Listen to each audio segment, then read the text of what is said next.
नमस्कार। आज हम एक अहम मुद्दे पर बात कर रहे हैं। भारत में 2025 में ऑनलाइन बैंकिंग फ्रॉड के जो मामले बढ़ रहे हैं उन पर। जी हाँ, ये मामले वाकई चिंताजनक हैं। हमारे पास जो जानकारी है वो बताती है कि ये घोटाले होते कैसे हैं और इनसे कैसे बचा जाए। बिल्कुल। तो आज हम समझेंगे कि ये धोखेबाज कौन सी तरकीबें इस्तेमाल करते हैं, कैसे वो हमारे भरोसे या कभी-कभी हमारी जल्दबाजी का फायदा उठाते हैं। और सबसे जरूरी, हम खुद को सुरक्षित कैसे रख सकते हैं। हाँ, क्योंकि ये लोग आजकल बहुत शातिर हो गए हैं। कॉल्स, मैसेज, यहाँ तक कि नकली एप्स भी यूज कर रहे हैं। मुंबई और दिल्ली में जो हाल में हुआ वो दिखाता है कि ये कितने कन्विंसिंग हो सकते हैं। सही बात है। तो चलिए जरा इसे खोलकर समझते हैं। सबसे पहले ये करते क्या है, मतलब आम तरीका क्या है इनका? देखिए, सबसे आम है कि कोई आपको फोन करेगा और कहेगा कि वो बैंक से बोल रहा है। हाँ, बैंक का ऑफिसर बन गए। बिल्कुल। और आवाज में एक अर्जेंसी होगी। कहेंगे आपके खाते में कुछ संदिग्ध गतिविधि हुई है या आपका अकाउंट ब्लॉक हो सकता है। अच्छा, डराने की कोशिश। हाँ, और फिर कहेंगे वेरिफिकेशन के लिए अपना ओटीपी बताइए, या फिर एक एसएमएस या व्हाट्सएप मैसेज भेज देंगे जिसमें एक लिंक होता है, अपना खाता सुरक्षित करें टाइप का। जी हाँ, बिल्कुल वैसा ही। और ये सुनने में शायद सीधा लगे, पर उस वक्त डर और हड़बड़ी में लोग फंस जाते हैं। ये सिर्फ टेक्नोलॉजी का खेल नहीं है, ये साइकोलॉजी है।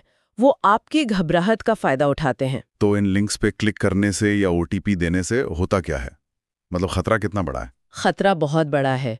देखिए, लिंक पर क्लिक किया तो हो सकता है आपके फोन में मैलवेयर आ जाए। मैलवेयर मतलब कोई वायरस जैसा? हाँ, ऐसा सॉफ्टवेयर जो चुपके से आपकी बैंकिंग डिटेल्स चुरा सकता है, या फिर वो लिंक आपको एक नकली वेबसाइट पर ले जाएगा जो बिल्कुल बैंक की वेबसाइट जैसी दिखेगी। हूबहू। और आपने वहां लॉगिन डिटेल्स डाली, बस पैसा गया। ये सब सेकंडों में हो सकता है। अरे बाप रे। इसीलिए कुछ बातें एकदम गांठ बांध लेनी चाहिए। हाँ, बताइए क्या है वो? सबसे जरूरी, अपना ओटीपी यानी वन टाइम पासवर्ड या अपना पिन कभी भी किसी के साथ शेयर न करें। चाहे वो कोई भी हो, बैंक वाला बन के भी क्यों ना पूछे। कोई भी हो, बैंक वाले कभी फोन या मैसेज पर ये डिटेल्स नहीं मांगते। ये सीधा सा नियम है। ठीक है, ओटीपी पिन कभी नहीं देना। और लिंक्स का? अनजान नंबर से आए एसएमएस या व्हाट्सएप मैसेज में जो लिंक होते हैं उन पर क्लिक करने से बचें। वो ज्यादातर फ्रॉड होते हैं।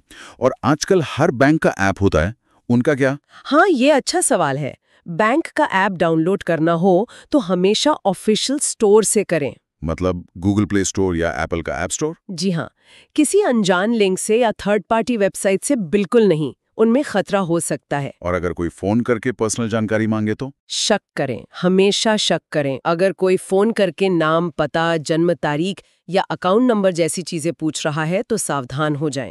तो क्या करें, फोन काट दें? बिल्कुल, फोन काट दें और खुद बैंक के ऑफिशियल कस्टमर केयर नंबर पर कॉल करके पता करें कि क्या वाकई कोई दिक्कत है।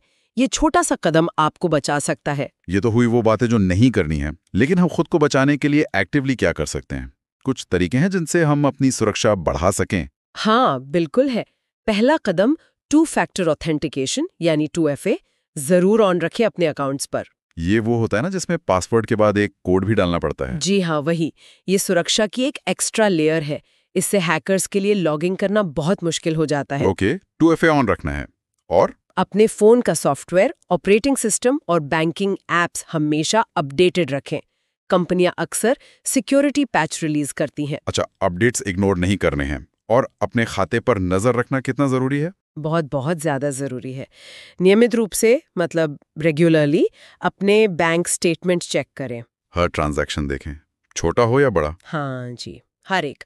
और पासवर्ड्स, मजबूत पासवर्ड यूज करें, यूनिक हो, मतलब हर अकाउंट के लिए अलग। और उन्हें बदलते भी रहें। हाँ, समय समय पर बदलते रहें तो और अच्छा। और एक और जरूरी चीज, सभी ट्रांजैक्शन के लिए एसएमएस या ईमेल अलर्ट जरूर रजिस्टर करें, ताकि कुछ भी हो तो तुरंत पता चल जाए। बिल्कुल, कोई भी अनऑथराइज्ड एक्टिविटी हो आपको फौरन अलर्ट मिल जाएगा। और जरा भी शक हो, कोई संदिग्ध कॉल या मैसेज आए तो देरी ना करें, तुरंत बैंक को रिपोर्ट करें। ये सब सुनने में तो लॉजिकल लगता है, पर असल जिंदगी में ये फ्रॉड होते कैसे हैं? कोई उदाहरण है जिससे समझ आए कि ये कितना सीरियस हो सकता है? उदाहरण तो कई हैं, दुखद है पर है।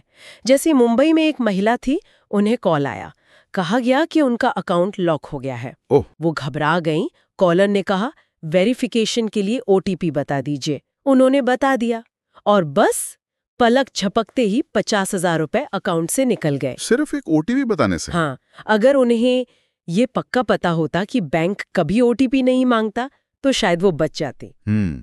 और आपने दिल्ली का भी जिक्र किया था शुरू में। हाँ, दिल्ली वाला मामला थोड़ा और विस्तार से बताता हूँ। मान लीजिए राजेश नाम के व्यक्ति हैं, उन्हें कॉल आता है, आवाज बहुत प्रोफेशनल। अच्छा। कॉलर कहता है, मैं बैंक के फ्रॉड डिपार्टमेंट से बोल रही हूँ। वो राजेश का नाम लेता है, शायद अकाउंट के आखिरी कुछ डिजिट्स भी बता दे, जिससे राजेश को यकीन हो जाए। अरे, मतलब उनके पास कुछ जानकारी पहले से होती है? हाँ, कभी कभी बेसिक जानकारी होती है उनके पास।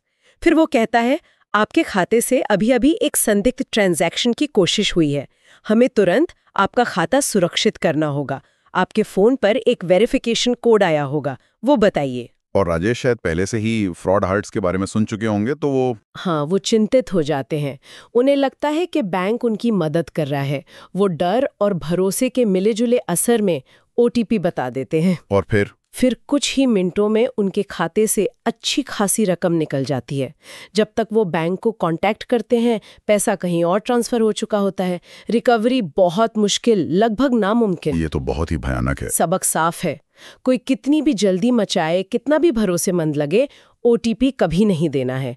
और हमेशा हमेशा कॉलर की पहचान बैंक के ऑफिशियल चैनल से खुद वेरीफाई करें। ये वाकई डराने वाला है कि कैसे ये लोग भरोसे और थोड़ी सी जानकारी का इस्तेमाल करके लोगों को ठग लेते हैं। तो कुल मिलाकर सबसे जरूरी बात क्या है जो हमें याद रखनी चाहिए? सबसे अहम सबक, जिसे बार बार दोहराना जरूरी है, आपका बैंक कभी भी फोन कॉल, SMS या WhatsApp पर आपसे आपका OTP, पिन, पासवर्ड या कार्ड का CVV नंबर नहीं मांगेगा। कभी नहीं। कभी नहीं। अगर कोई मांग रहा है तो वो 100% फ्रॉड है। बस यही मूल मंत्र है, सतर्क रहें, जागरूक रहें। बिल्कुल, सतर्कता ही बचाव है। अच्छा, जाते जाते एक सवाल, भविष्य को देखते हुए क्या ये खतरे और भी बढ़ सकते हैं? मतलब टेक्नोलॉजी के साथ ये फ्रॉड और कैसे बदल सकते हैं? ये बहुत जरूरी सवाल है और सोचने वाली बात भी है। जैसे जैसे आर्टिफिशियल इंटेलिजेंस मतलब AI और बेहतर हो रहा है, खासकर वॉइस क्लोनिंग और deep fake technology. Voice cloning मतलब किसी की आवाज की नकल? हाँ, सोचिए अगर कोई धोखेबाज आपके किसी रिश्तेदार, दोस्त या आपके बैंक मैनेजर की हूबहू आवाज में आपको कॉल करे तो तब तो पहचानना और भी मुश्किल हो जाएगा। बिल्कुल।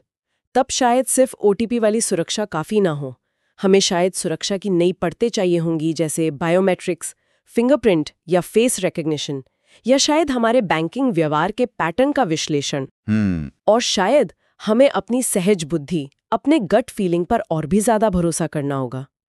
ये सोचना जरूरी है कि आने वाले कल के इन और भी ज्यादा सोफिस्टिकेटेड और भी ज्यादा शातिर हमलों के लिए हम कैसे तैयार हो सकते हैं। सही कहा, ये वाकई सोचने का विषय है। जागरूकता और तैयारी ही आगे का रास्ता है। If you found this video informative, don't forget to like, share and subscribe to our channel. Let's stay aware, stay safe and take action for a better, cooler future. Thank you for watching and see you in the next video.